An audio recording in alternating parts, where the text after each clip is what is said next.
The new channel.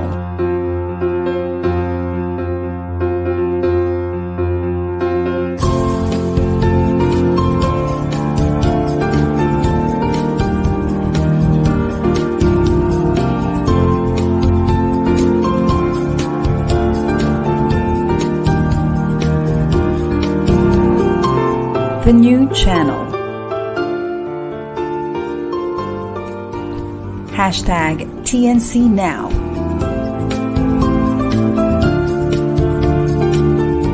The views, opinions, and insights expressed in the following shows are those of the host, producers, guests, and viewers. They do not necessarily reflect the position of the channel.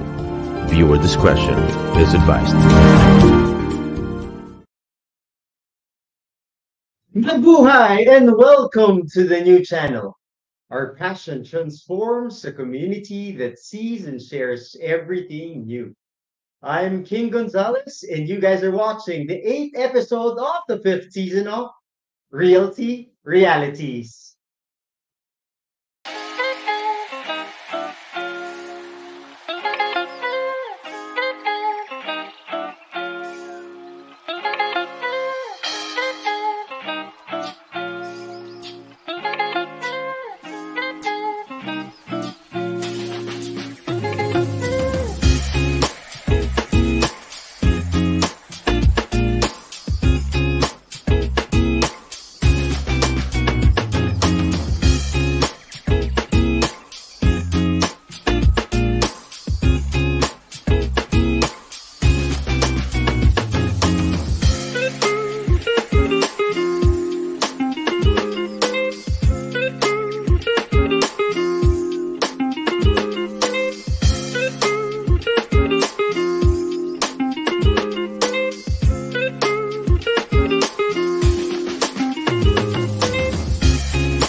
Good Saturday afternoon to everybody. As you've seen in the previous page, it says steady rise of Philippine real estate. When I asked our guests, that's what we normally do. We ask them, what topic would you want to talk about? And it's a bit crazy because I had the idea that we should talk about bubble, the bubble of real estate bursting. And, the positive person that he is, he says, King, walang bubble. And let's talk about even the opposite of it, which is the steady rise of Philippine real estate. Ako naman, I said, wow, okay, that's a very good topic because some of the negative people who have been telling me, King, malapit nang mag-burst yan. But we're gonna tell you today, this afternoon, that it is not happening. It is not happening yet, or probably, as you'll see, not in the near future.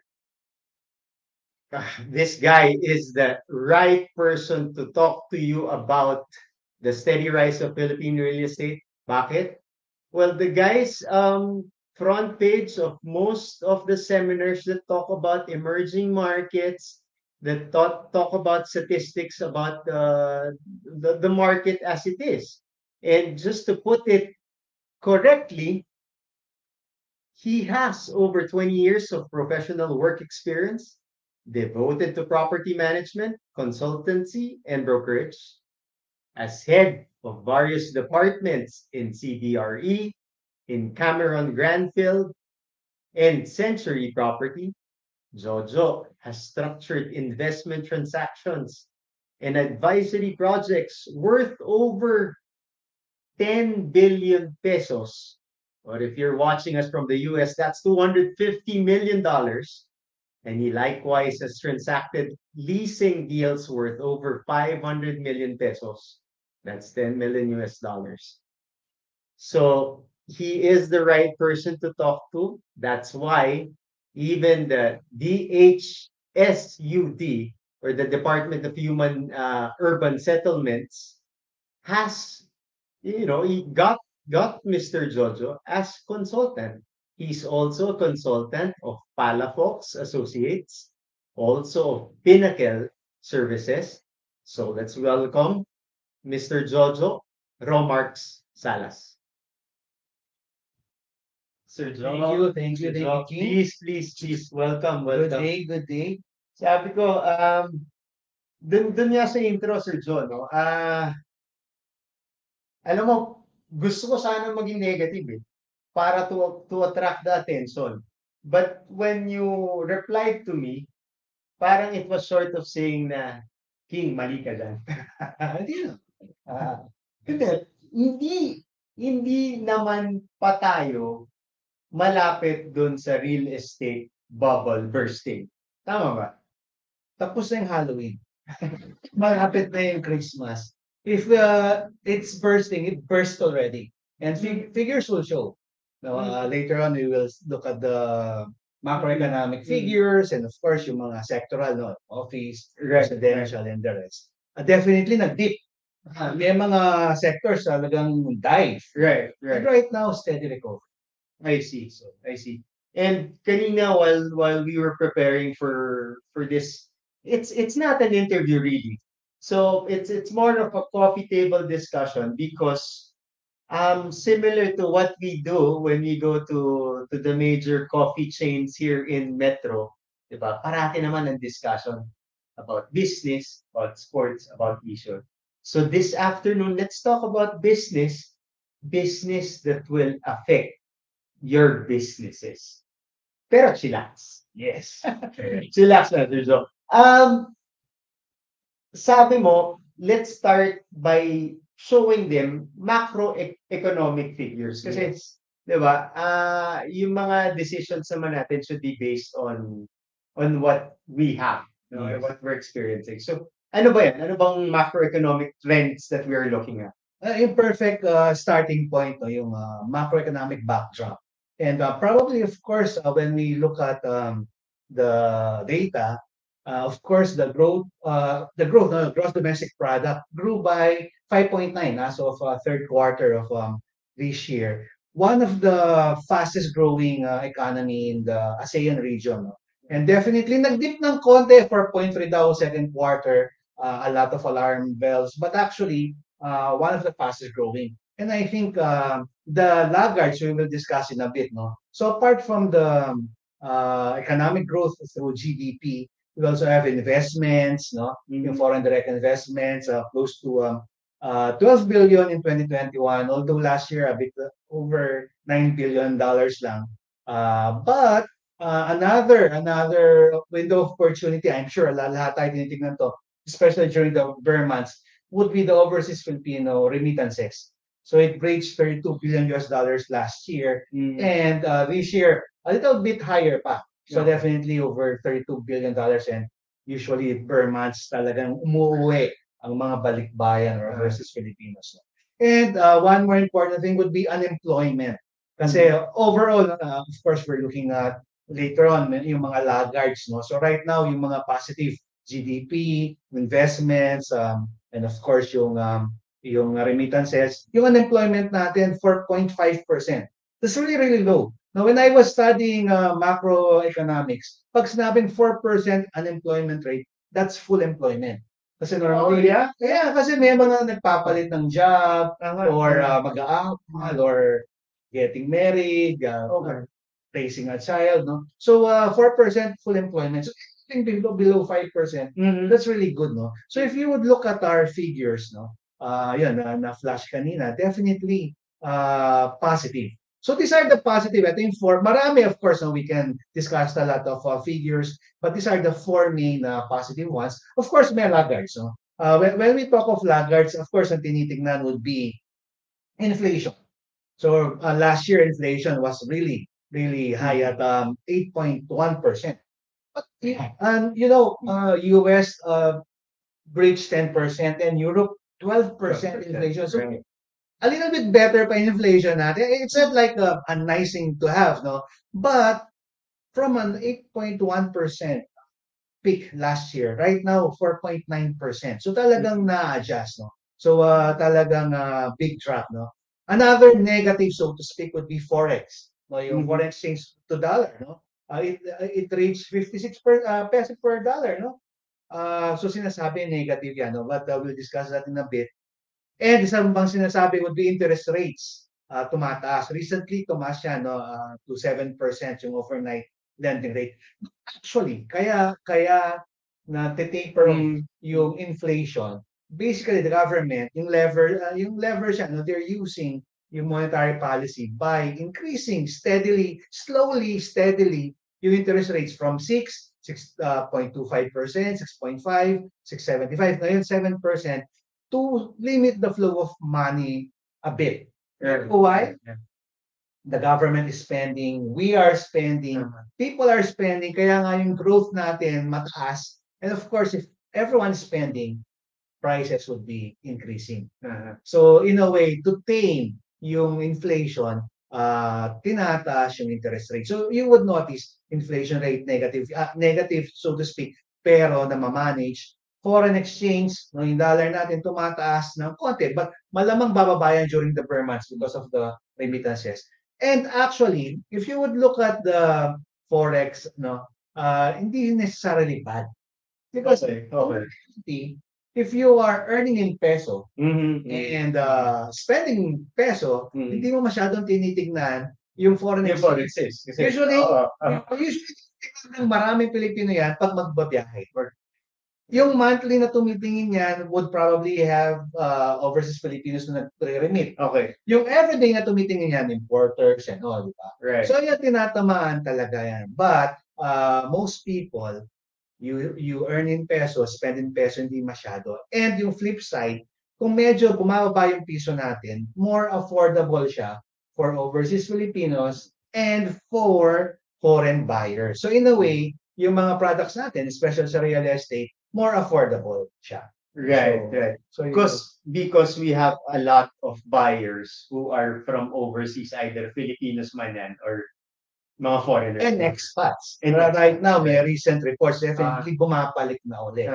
And they're buying again. Lalo na yung mga opportunity. Maraming luxury and high-end products nowadays. Really low, of course, compared to Hong Kong, Singapore, no?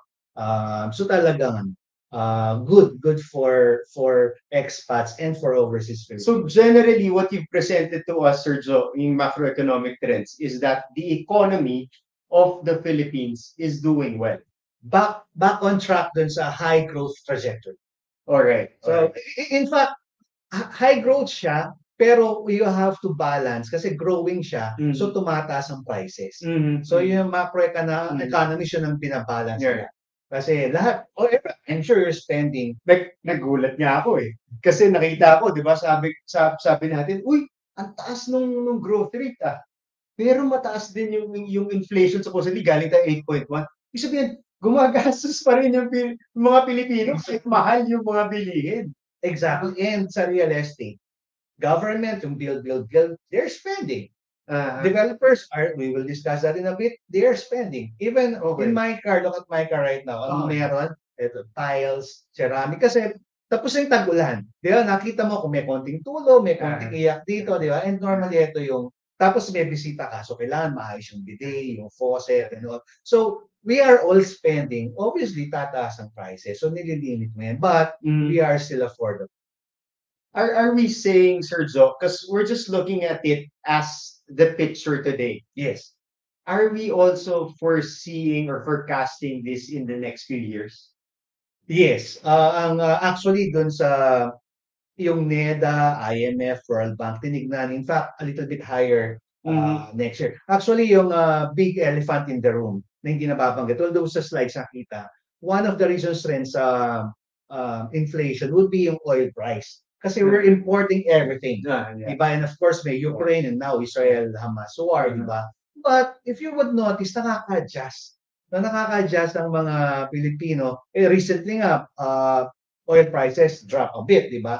Okay. So in a way, na-factor in siya. No? Even sa, kasi oil price, ito yung single commodity, no? Yung oil. na may impact of course sa transportation, Yeah, sa yeah. power generation and all that. So medyo talagang may multiplier effect rin siya sa lahat ng commodities, no? But namamanage siya. At the Mhm. same time, ang importante naman diyan, people are working, people have jobs, and they're earning. And Yes, actually, they are yes, spending. They yes. are spending. So, Yes. yun yung maganda. In a way, umiikot yung economy. Aha, in terms of property prices, medyo malis ako ng konti, di ba? Kasi we're talking about the economy. In terms of property prices, is it also on the rise? I would say depende sa sector. So we are looking at the sectors. Okay. And of course, we have residential, office, and the rest. So probably we can start with residential. For residential sector, definitely ito yung, you would notice yung trend, it has the longest arrow, no? Among the real estate sectors, pinaka-upbeat ako dito sa residential. No? One, in terms of prices, ito report ng BSP to, Bangko Okay, Sentral ng okay. Pilipinas. We call it REPI or Residential Real Estate Price Index. And basically, prices rose by 14.1% year on year. Quarter and quarter, no, compared sa second quarter, ito kasi yung latest data, no, second quarter for this year, 5.3%. So mataas pa rin siya, no? And mainly because last year, 20,000 condo units were sold. Right now, for Metro Manila, para second quarter, around 5,000. So talagang people are buying, of course, tumataas. Again, we are spending, so tumataas yan. And probably one reason din, no, of course, yun yung bubble ba? What the developers, especially the bigger ones, no? Hindi yung mga one-off, yung nagtatry na, no? The bigger ones, they basically delayed their launches. They let their inventory be sold first. Oh, deliberately. Okay. For, kunwari, say, Vista, no? Hindi naman yan nire-release, say, one launch, hindi niya nire-release lahat ng floors. Unti-unti, di ba? Ito, pati yung launches. Okay. So, in a way, let your inventory be sold. In terms of prices, I think nag-dip, especially 2021, nag-dip, no? But, nowadays, you would notice, no? Medyo kinikip nila yung prices, but they give spot cash discount, flexible payment terms, pag nag-sign up ka, or may events discount. So, some discounts nila binabawi. In fact, minsan waive yung reservation deposit, reservation fee. So, doon sila bumabawi. Mga common. Or sa Vista, 15,000 reservation fee. Diba? So, sobrang affordable. Right. Especially ito nga yung Burma, sa umuwi, may mga overseas Filipinos, may mga opportunity, siyempre kagasto sila sa mga kamag-anak. So ito, okay to, 15,000, 30,000, i-ano mo reserve. Diba? At least makakapili ka, and you have a few more months to really work on anong flexible. Right. Kasi yung iba, gusto light payment lang, monthly. Yung iba, substantial. Yung iba nga, up to 90%, parang cash na yun para ma-lock in nila. Some developers, 20% discount eh. I think Vista, depende sa, lalo mga, ito yung mga pre-selling, tsaka yung mga, may mga RFO din pala. Yeah. So right now, yung mga ready for occupancy or RFO units, meron ding rento ko. So ito yung ginawa no, ng mga developers. So they were really creative in terms of packaging their products. So people are buying. And more importantly, yung push ng government. So si President Marcos, meron siyang, of course, bukod sa infra na build better more, sa housing, ito yung 4PH program, and in-increase yung price ceiling ng socialized and economic housing, in a way, boosting yung mga developers to build more. Sorry, Sergio, ano yung 4PH? Parang ngayon ko lang narinig. Pambansang pabahay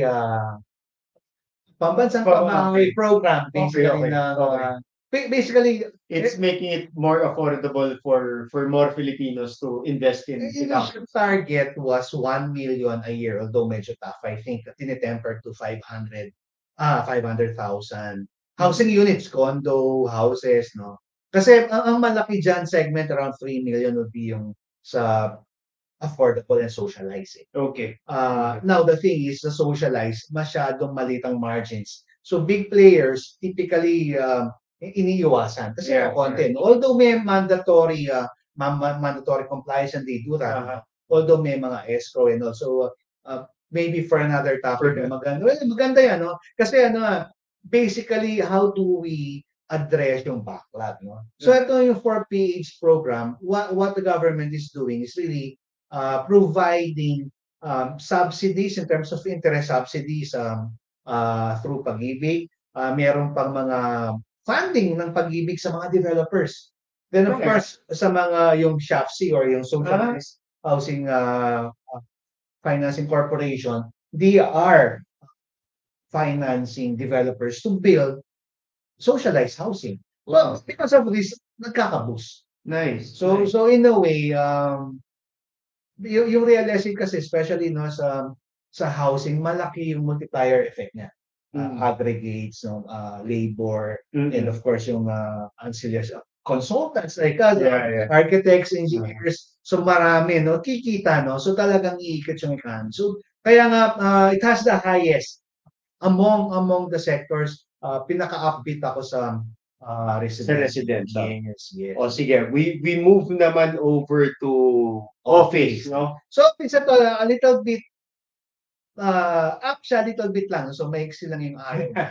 So nag-taper off, no? Really, because before the pandemic, of course, BPOs and POGOs. Remember 2017, 2018? May POGOs pa. Meron pa nasa Clark and in fact, kung may mga umalis, roughly around 10-20%.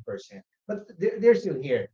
Talaga? 10 to 20% pa lang ang umalis na.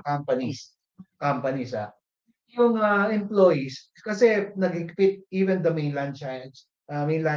PRC, no, China, naghigpit rin sila. Even as no, yung Bureau of Immigration, kasi nangyayari, magstay dito for i-maximize yung tourist visa, hindi sila nag-ano sa labor and all, then alis for 1-2 days babalik. So panibagong 3 months or 6 months, kung ano man yung applicable na tourist visa. No? But BPOs would still be the driver. And they are still growing very, very decent. No? Kung nag-burst man ng bubble, it did not. No? So in terms of rent, bumaba na yan. No?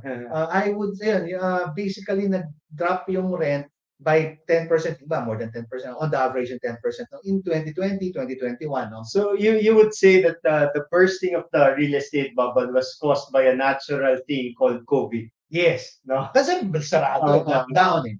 No? And nag-adjust. So everyone recalibrated everything, no? So yung mga designs, yung work from home and everything, no.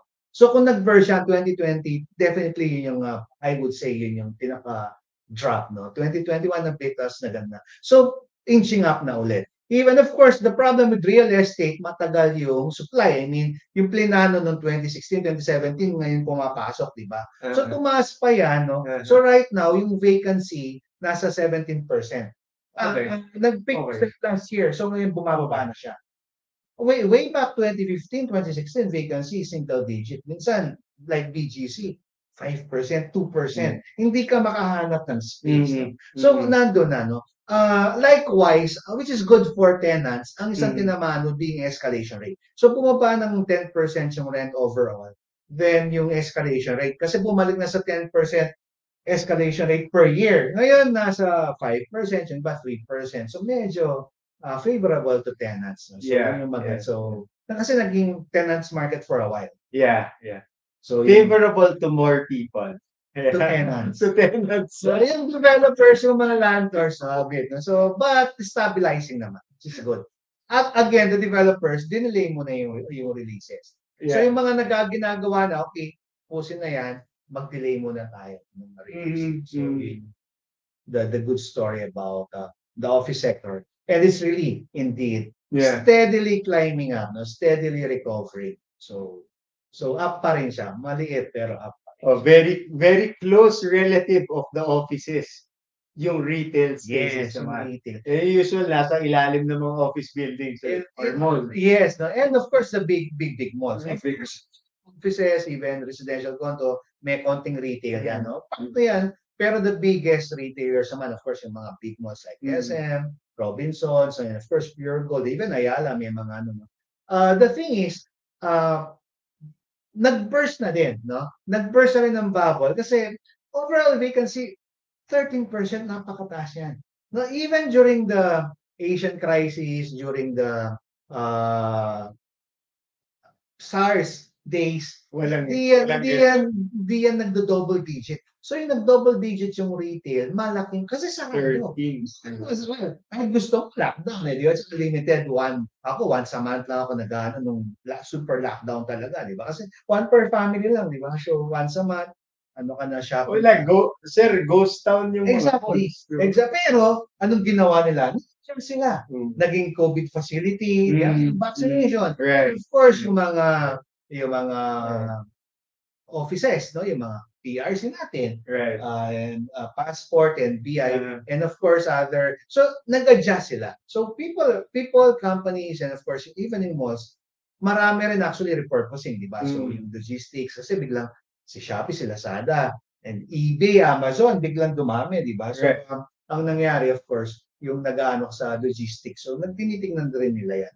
So dito sa retailers natin, si SM, 84th Mall, ito yung big mall, hindi kasama din Safe More, no? Then kasi sumasabay dati, of course, Pure Gold, ibang platform naman yan. Kasi when you talk of retail, from convenience to smaller malls to really, really big malls, no? So marami sila. And you would notice, no, sabi doon sa slides, nagulat rin kami, tumaas ang vacancy ng double digit, pero rents drop by 2% lang. Okay, 13%. That's last year, no? Yes, tama. overall, yes, last year. Correct. I Kasi suppose bumaba- that's single digits by now. Baka hindi pa. Baka Kasi hindi may mga new malls. Oh, yeah. May mga new Okay. malls. We have like this one, may pumapasok. At the same time, correct me if I'm wrong, go to the malls, may nagbago bang restaurant, may nagbago bang shop, yung tenant mix nag-iiba. Kasi, and we will discuss that in a bit, no? Kasi yung mga malls, whether it's SM, it's Ayala, it's kahit even Vista, and all, pag nalulugi or hindi na-meet yung may parameters yan, mapapalitan yung tenant. So yung rents medyo stable. True. 2% lang drop. Wow, talagang mga retail sa mga malls. But of course, different story for buildings, no? Yung retail. Kasi minsan, matagal, di ba? And of course, yung tenant mix, saka I'm sure you're looking for mga retailers na whether bangko or coffee shops or kahit yung mga di ba, yung mga water, laundry. Kumbaga, ito yung mga support services sa mga tenants or occupants or owners. So Kasi sir, ano pa rin tayo no? We are a mall country. oh yes, 'Di ba? Kung gusto mong mag-relax, then you go to the mall because there's free aircon, there's free Wi-Fi. Most of the services that you need, 'di ba? LTO, yes. PRC, and lahat eh. churches, we can go to mass in some malls. In the US, even Europe, in some part, even China, some parts of the world, na nagsasara yung mga malls. Would that happen to us? May study, as of last year, around 50% ng retail transaction, online. Oh yeah? Yeah, Lazada, Shopee, kahit ako, during the pandemic, up to eBay and Amazon. Okay. Mas mahal yung nun eh. eBay and Amazon, mas mahal ang delivery niya compared sa shipment cost, compared sa Lazada and Shopee, no? Pero ginagawa yun. But the thing is, we are a high-touch culture. No, we want to feel yung binibili mo, yung mga shoes mo, kailangan sukat, di ba? And after shopping, after lining up sa mga government offices, no, we have to eat. No? Ito yung, kumbaga, social animal tayo, mga Filipino.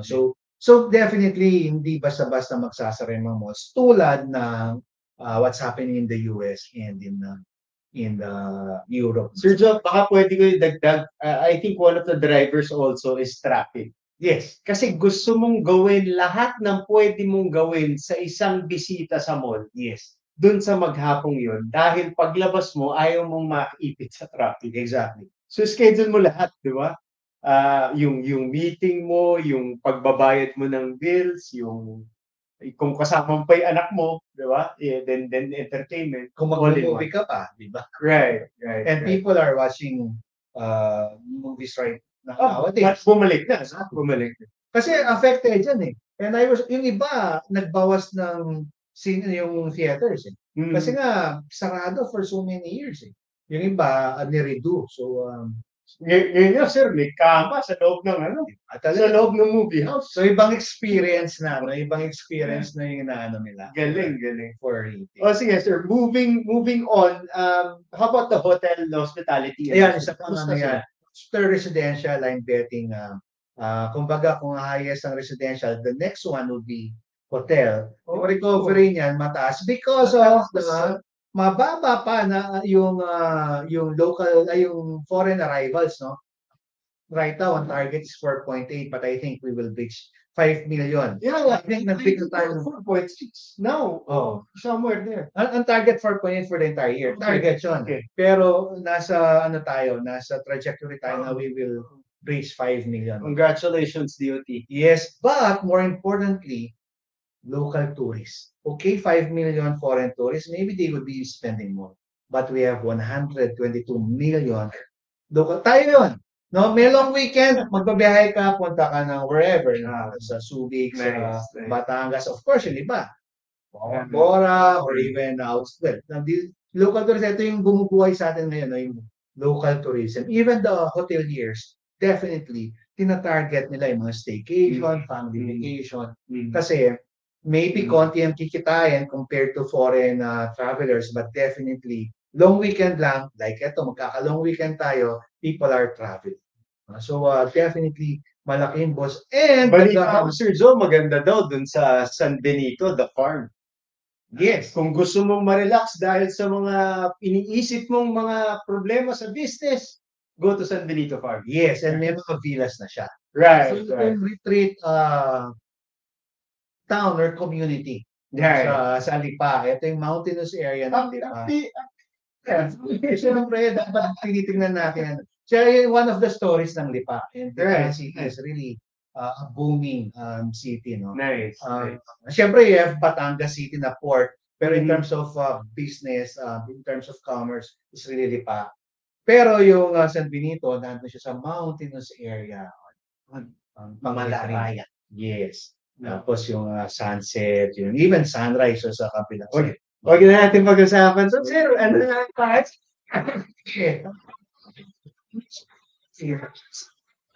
Hospitality, nag-create ng iba-ibang experience. So, kung sa IT may user experience, ganun din customer experience. Right. Kaya nga yung staycation, iba-iba. So, you have to really be creative. And San Benito, matagal na yan. Diba? Pati yung doctors, yung medical, kompleto eh.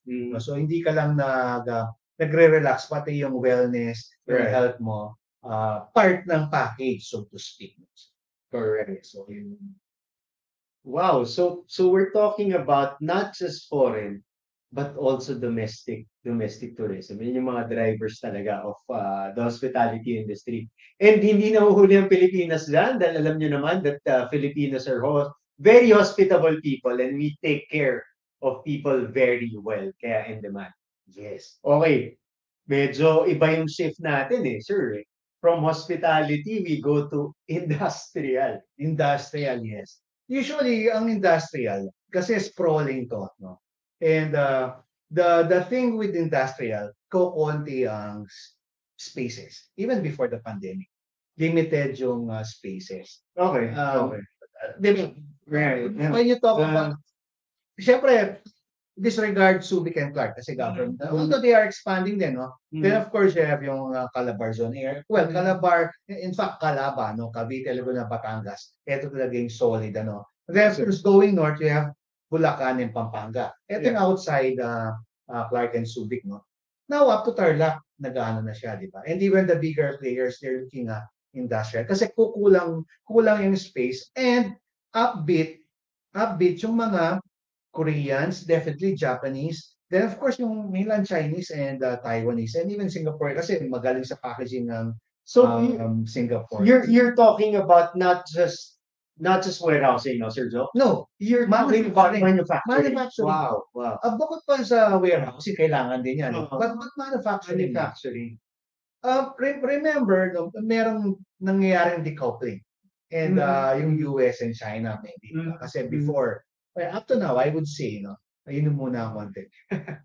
Nice. Up to now, no, China is still the factory of the world. Siya pa rin ang factory, no? Kaya nga US would well, it would be difficult for US without the supply chain from China. Hirap 'yan, no? But from China, may mga regional manufacturing, whether ASEAN, whether sa Latin America and all that. But even then, I used to be with China Forge in land development. So expected yon. So they are farming out sa iba-ibang countries. Of course, nakinabang ang Vietnam, katabi lang. Right. Then you right. have Indonesia, Malaysia, Thailand. No? Nakikinabang na. Right. Tayo kasi, I would say an advantage kasi natin because of our hospitality, our language and all, mas ang nakinabang BPOs eh. Diba? Pero Singapore nakinabang siya sa finance. Okay. Hong Kong. Yeah. Yeah. But manufacturing, may a bit, no, tinitingnan nila. If I remember it right, after yung era, after yung Asian crisis, no, maraming nagsara, US company, European companies, they went to China. Right. And they're now looking to return. No? And hopefully yung latest, di ba, nagka-APEC Summit, and yung biyahe ni President Bongbong sa Japan. Well, na-meet niya pumunta dito si Prime Minister, and of course yung Singaporean. So we are looking at potentially manufacturers again from the US and from Europe, apart from the Japanese, Koreans, Chinese, Nandi. Okay. So yun yung isang ano natin. You started it, Sir Joe, sabi mo, ang Chinese possibly then will set up industrial manufacturing here in the Philippines. They're considering that. Kasi they know na mayroong decoupling. Feeling ko mangyayari pa rin yan pero slower pace. Okay. Hindi total cut. Right. Kasi mahihirapan tayo rin eh. Even definitely US, mahihirapan. Japanese brands, European brands, US brands made in China. Pero ang brand nila, the big brands, no? Yeah. Although of course meron pa rin konting manufacturing sa US and sa Europe and all. Pero bulk talaga ng manufacturing sa China. Now they know it would happen, so fina-farm out na nila. Nakinabang ang Vietnam kasi katabi lang nila eh. Yeah. No, you cross the border, it's Vietnam. So ang daming manufacturing na dati nasa China, pumunta ng Vietnam. Malaysia, Thailand, nakinabang din, di ba? Like, yung mga car manufacturers, marami na sa Bangkok, sa Thailand, di ba? So tayo a little bit, kasi before naman, steady naman yung industrial base natin. Yeah. Even yung productivity ng labor natin, highest in ASEAN. No? Dollar for dollar, highest ang productivity. For every dollar, That's good to hear. Yes, nagpa-study yung company ko before. ASEAN countries, ASEAN laborers, for every dollar spent, yung productivity highest ang Philippines. No? Okay, I thought it was only in BPO because I heard it from CEO of CBRE that happy sila sa performance ng Filipinos when it comes to BPO. So it's also in manufacturing. Wow. Yes. Very good, very good. So yun yung but of course, ang ano natin is ang limiting factor, of course, power. Yeah. Diba? And of course, yung transportation, no? But one of the demand drivers of industrial, ang projected, because of logistics, no? Because of e-commerce, logistics, no? And even then, sabi mo nga, no? From certain areas, I was discussing when one of the events with Vista, no? Because of tobacco excise tax, ang mahal ng cigarettes. Yeah. And there was a time na hina-hijack yung shipment ng cigarettes. Isipin mo, kahit 20-footer lang, wag na yung 40-footer. 20-footer na trailer truck na punong-puno ng cigarettes. Magkano may cigarettes? Millions. Exactly. So it means you have to have your logistics hub para protected yun. Cigarettes lang to. Of course, we have the fast-moving consumer goods, no? Yung, of course, coffee, a lot, no? So ito, kailangan mo ng yung logistics. I'm sure yung mga retailers, yung mga manufacturers, alam yan, no? So expectation is 160,000 square meters annually in the next 10 years.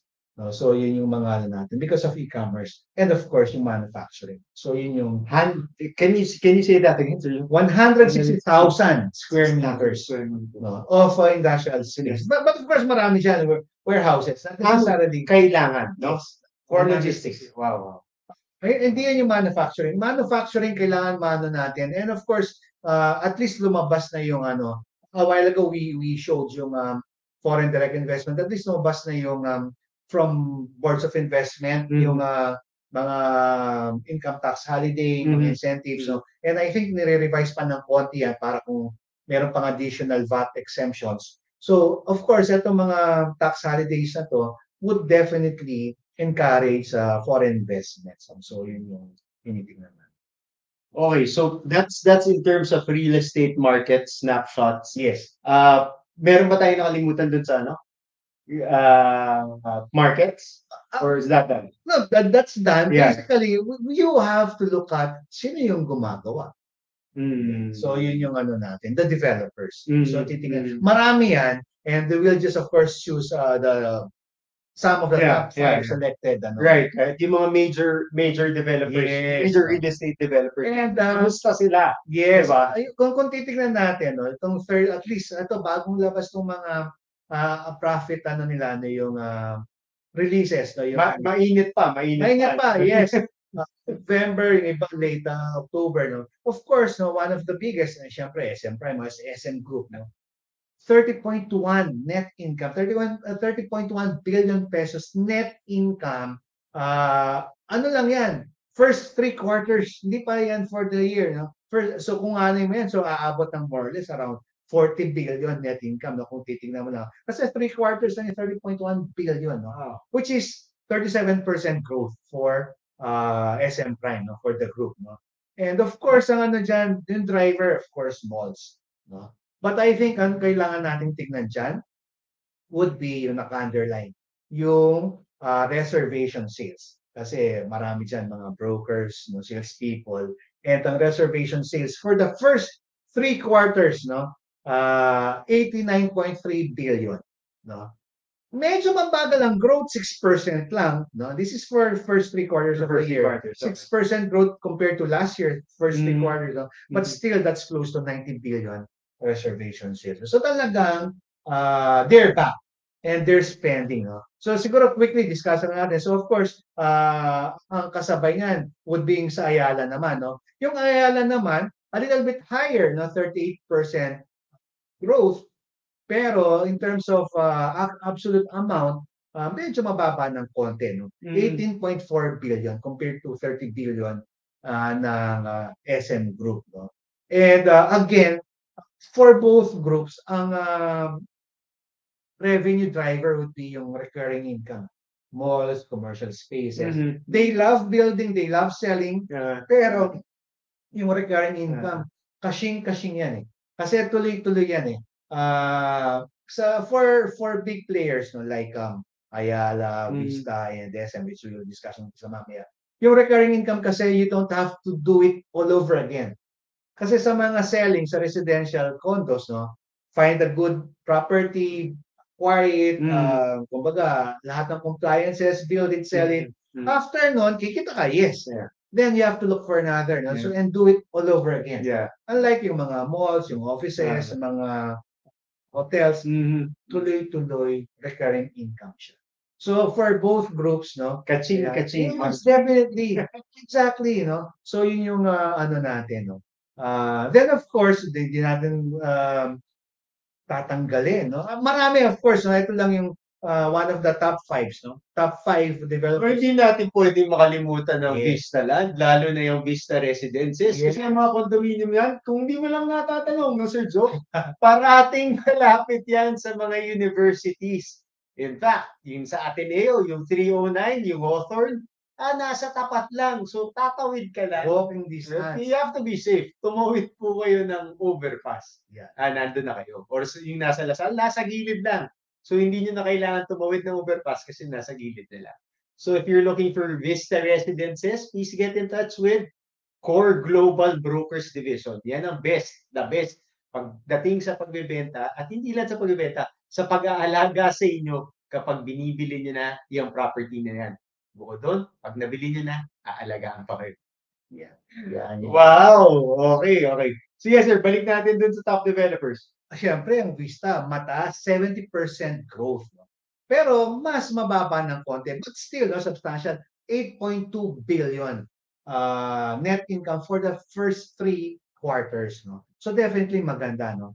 And of course, again, rental income substantial. No? Reservation sales, malaki, 53.1 billion. Hindi siya masyadong lumalayo dun sa dalawang malaki. No? 53.1 billion. Yeah. And what I want to highlight here, pinag-uusapan natin yung recovery and all.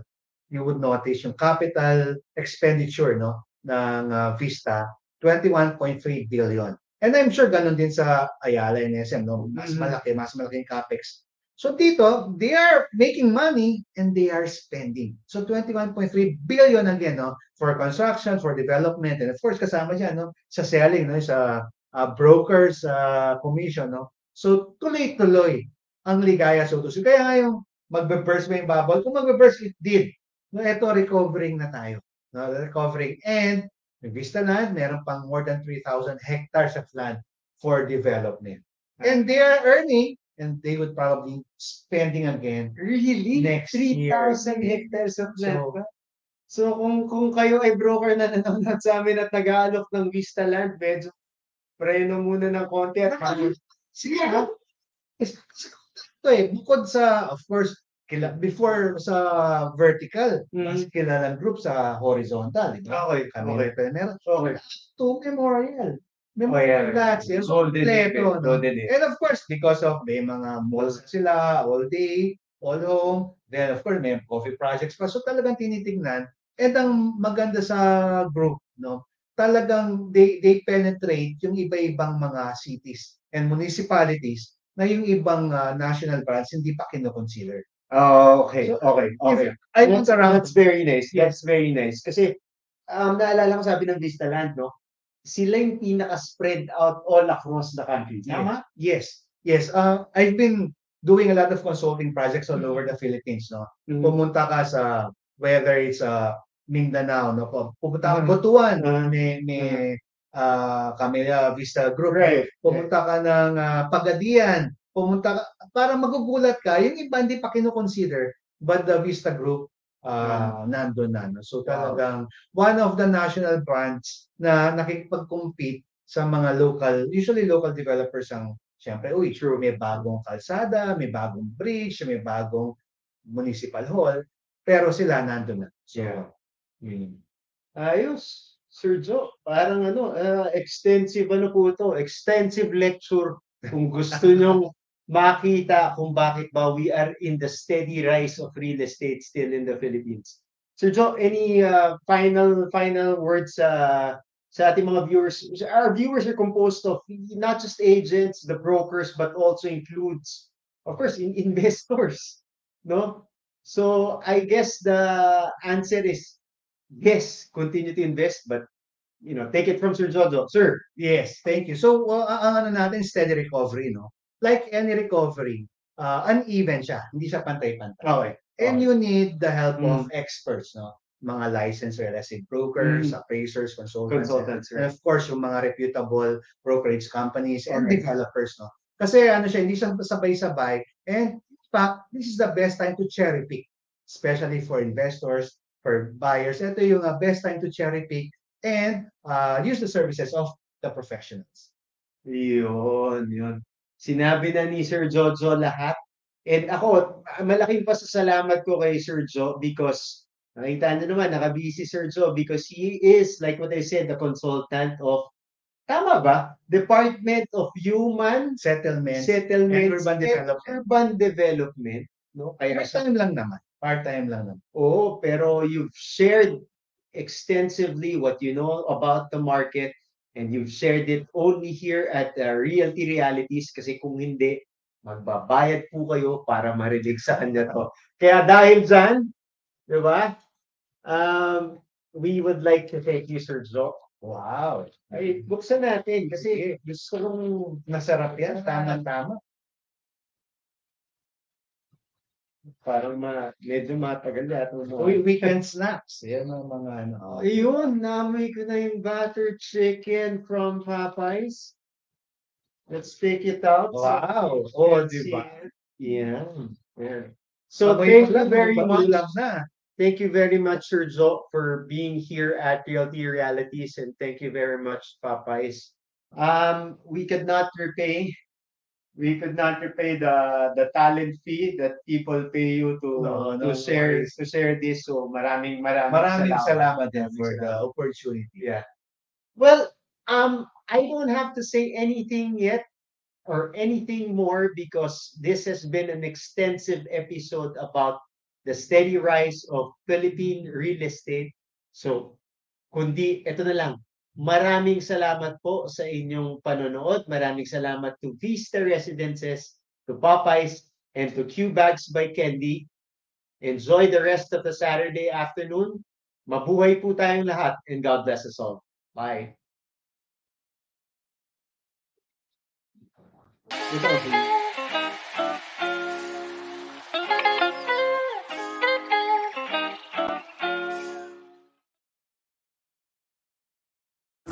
Ang ubo, mabilis lumala. Kaya dapat agapan. Dapat New Solmux Advanced Syrup. May 2 times zinc para ang ubo, imbis na lumala, tulungang mabilis mawala. New Solmux Advanced Syrup. Unilab yan.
Ang 40D, tumutulong patibayin ng vital organs, iwas sakit sa puso at iba pang sakit.